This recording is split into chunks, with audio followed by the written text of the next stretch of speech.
Agora, no Jornal da Manhã, entrevista. 7h04, 7h04 da manhã. As mudanças de hábitos que o mundo passa constantemente alteram rotinas, processos, comportamentos, posturas sociais e também profissionais, a gente sabe disso, né? A constante atenção desses novos cenários, muito influenciados pela tecnologia, é uma exigência aos gestores para que eles possam direcionar os rumos dos seus negócios para navegar em mares de certezas e não de dúvidas. Marcos, e para falar um pouco sobre esses desafios dos líderes empresariais nesse contexto contemporâneo, recebemos hoje aqui no estúdio da Jovem Pan o administrador e conselheiro de administração corporativa, o Gilberto Heisman. Hoje, inclusive, vai fazer uma palestra sobre gestão e governança na Expo Gestão aqui em Joinville. Gilberto, muito bom dia, é um prazer tê-lo conosco aqui na programação da Jovem Pan, tudo bem? Bom dia, tudo ótimo, muito obrigado pela oportunidade. Bom dia, bem-vindo. Gilberto, estamos saindo, de uma pandemia, isso não é novidade para ninguém, é um momento de reconstrução, um momento de retomada do mercado em todos os sentidos.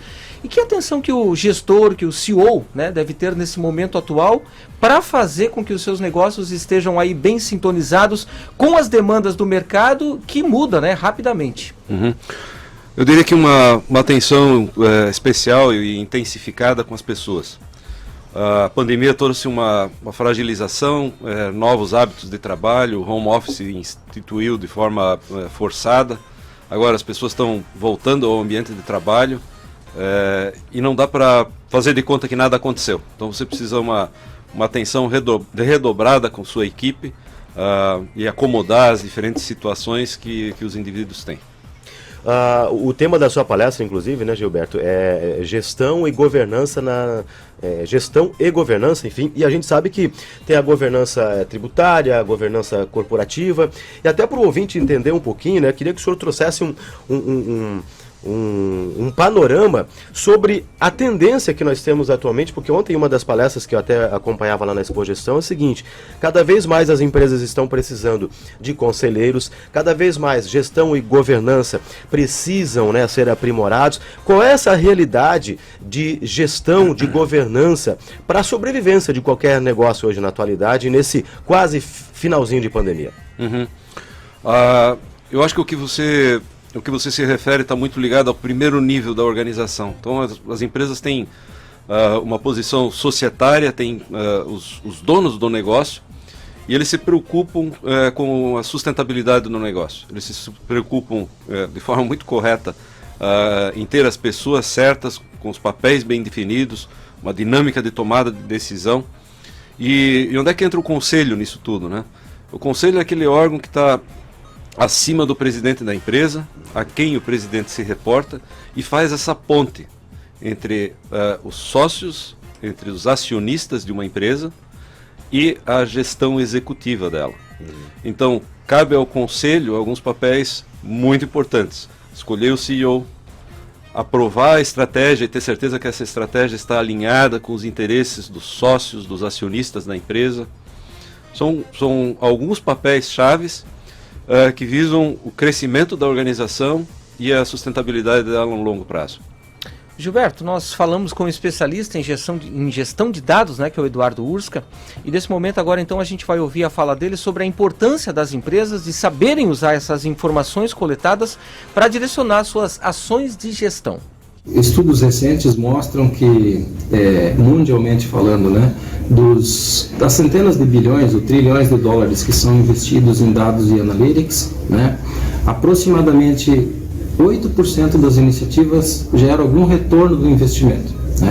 Isso está acontecendo em grande medida por conta de uma falta de uma metodologia, como você sugeriu, de fazer uma avaliação dos potenciais benefícios financeiros, estimar os potenciais benefícios financeiros de cada iniciativa com dados e analytics e, ao mesmo tempo, o que é mais difícil, mais raro, fazer também essa estimativa da complexidade técnica que você tem para resolver um problema de negócios por meio de dados e analytics.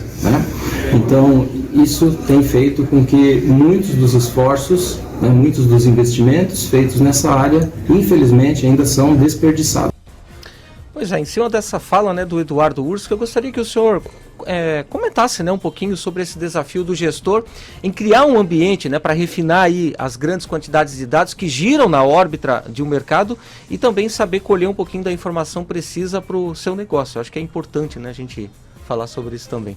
Sem dúvida. Em gestão tem uma máxima que você só consegue gerir e melhorar aquilo que você mede.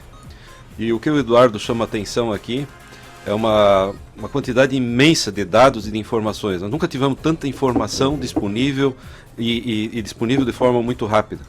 Mas você precisa também ter um mecanismo para conseguir fazer uma análise correta de todas essas informações para que essa informação se transforme em inteligência, em uma leitura adequada, é o que ele chama do analytics, né? Onde você tem uma análise desses dados para efetivamente tomar a decisão. E quanto mais dado, se você não consegue processar e tratar isso, mais confuso você pode ficar. Então o que o Eduardo chama a atenção é uma oportunidade imensa com essa quantidade toda de dados, e aí o passo seguinte é um processo de análise para a efetiva tomada de decisão. E dentro desse ponto que o senhor traz agora, como é que a gente prepara os líderes de organizações para entender, primeiramente, essa complexidade, essa velocidade, esse grande número de dados para o melhor desempenho da empresa, enfim. Como é que a gente aprimora tudo isso, hein? Uhum. Bem, tem a parte básica, né? Nossa formação de mão de obra. Quer dizer, você tem toda uma massa de educação, de formação de pessoas. E cabe também ao empresário promover junto aos órgãos públicos, junto às entidades, às escolas e universidades, que prepare o estudante para essa realidade. Ou seja, uma educação contemporânea que englobe essa nova realidade. E isso se soma a alguma coisa que está agora já no ambiente de trabalho, que é uma massa de pessoas que está lá formada com seus 40, 50 anos, que não são nativos digitais. E cabe à liderança trazer um nível adequado de desconforto para esse pessoal, para que eles se reciclem, para que eles entrem nesse processo.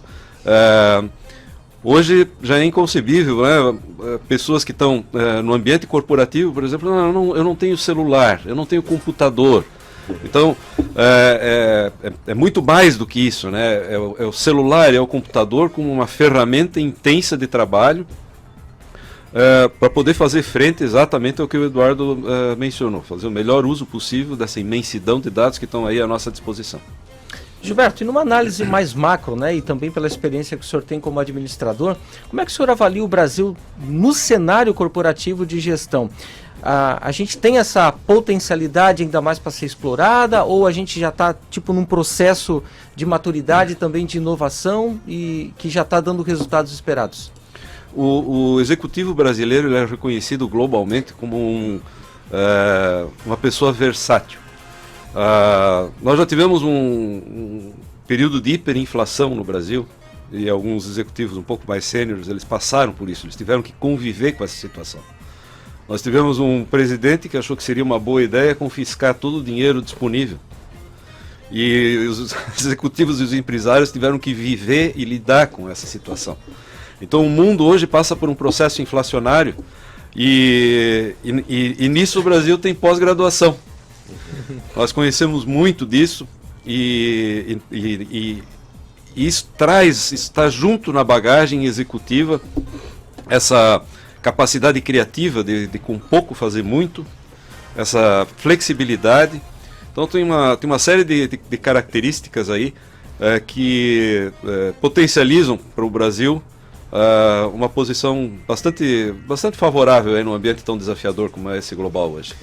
Gilberto, eu vou convidar agora o Fernando Urich, que vai trazer uma fala importante para a gente também nesse contexto que a gente apresenta no Jornal da Manhã, porque a gente sabe que no mundo globalizado a exigência é que estejamos cada vez mais competitivos para ganhar espaço, e o economista Fernando Urich, ele é especialista em finanças corporativas e falou com a gente sobre esse cenário atual, cenário global. A globalização já está internalizada pelo mundo há muito tempo e significa o processo de integração comercial, de interdependência entre os países na cadeia produtiva global. E isso já vem acontecendo e se intensificou muito depois da entrada da China na Organização Mundial do Comércio. Acontece que recentemente, especialmente depois da pandemia, foi um grande catalisador, está havendo um movimento na direção oposta, o que a gente pode denominar de desglobalização, onde por conta de medidas autoritárias, de fechamento de empresas, de regiões, depois também com o início da guerra na Ucrânia, as tensões geopolíticas que estavam latentes, essa é a verdade, elas voltaram a emergir e voltaram no foco da prioridade e de preocupação do mundo. E isso acaba impactando diretamente a globalização, porque muitas empresas têm receio de não conseguir encontrar os insumos para suas fábricas, ou então têm receio de que os fornecedores em países distantes estarão fechados, por qualquer que seja o motivo, ou então a relação diplomática entre o país onde a empresa está localizada e o país origem entraram em confronto e há uma dificuldade de manter relação comercial. Então, todos esses fatores hoje estão jogando na direção oposta da globalização e, portanto, desintegrando relativamente o comércio global. E as empresas acabam tendo que buscar novas fontes de fornecimento para garantir a cadeia de suprimentos. A análise do senhor a partir dessa visão do Urich, né, que fala que nós precisamos buscar novos momentos para desempenhar, né, vender os produtos e tudo mais. Uhum. O Fernando pinta um quadro de forma muito correta e muito assertiva. E ele representa uma grande oportunidade para o Brasil. Eu vou exemplificar com a situação da empresa que eu presido, uma indústria de autopeças. Já há décadas o faturamento dela, mais da metade do faturamento dela vem da exportação. Então nós estamos presentes no mercado global, mercado altamente competitivo, e nós temos clientes nos Estados Unidos que estão voltando a conversar conosco, depois de muitos anos comprando apenas da China, com a seguinte proposição: nós queremos voltar com vocês, nós temos uma deliberação que é ter alternativa para a China. E mais, nós estamos dispostos, nós sabemos que talvez tenhamos que pagar um prêmio por isso. Então, isso representa e exemplifica o que o Fernando estava dizendo sobre uma ótica de oportunidade para o Brasil. Então o Brasil está longe dessa tensão geopolítica. Nós temos uma boa relação com os principais países consumidores. Então nós representamos uma excelente alternativa para países da Ásia que concentram uma quantidade muito grande de negócios com o mundo. Então o Brasil entra aí não só como uma opção no agro, porque isso está mais do que consolidado, mas também no segmento industrial.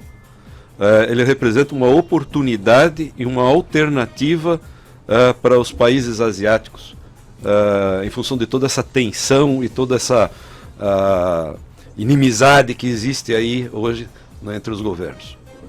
7 horas e 27 minutos, não perca a sua hora, 7h27. Para a gente finalizar, Gilberto, gostaria que você falasse um pouquinho sobre a sua palestra hoje, lá na Expo Gestão, que é uma das palestras mais esperadas, inclusive, do dia de hoje.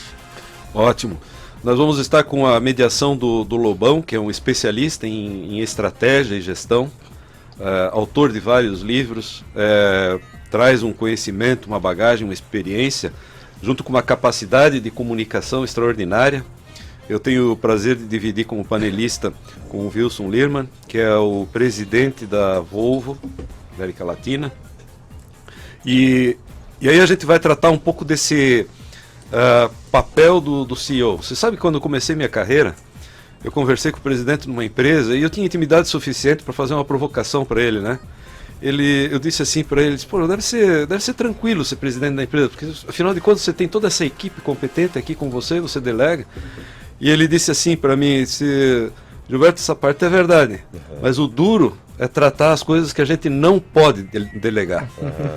E aí, 35 anos depois, né, o Gilberto numa cadeira de presidente da empresa, eu vivencio isso. O duro mesmo são aqueles papéis que você não pode delegar. E como é que você navega, né, na parte mais alta da pirâmide da organização, também com um entendimento, né, do que falávamos no começo, papel do conselho, como é que o executivo se posiciona frente a isso, entendimento de toda essa dinâmica e como é que ele entra para contribuir, para somar nesse processo de governança. Então é um pouco disso que nós vamos tratar hoje à tarde. Tenho certeza que vai ser uma conversa excelente aí, a gente sempre tem um momento de troca quando participa de um painel como esse. Gilberto Reisman. Gilberto, muito obrigado pela presença, participação, bate-papo aqui no Jornal da Manhã Jovem Pan. Os microfones sempre à disposição para a gente falar sobre gestão, governança, mundo corporativo. Sempre um prazer recebê-lo aqui. Muito obrigado, eu que agradeço a oportunidade. Parabéns pelo trabalho. Obrigado. Obrigado.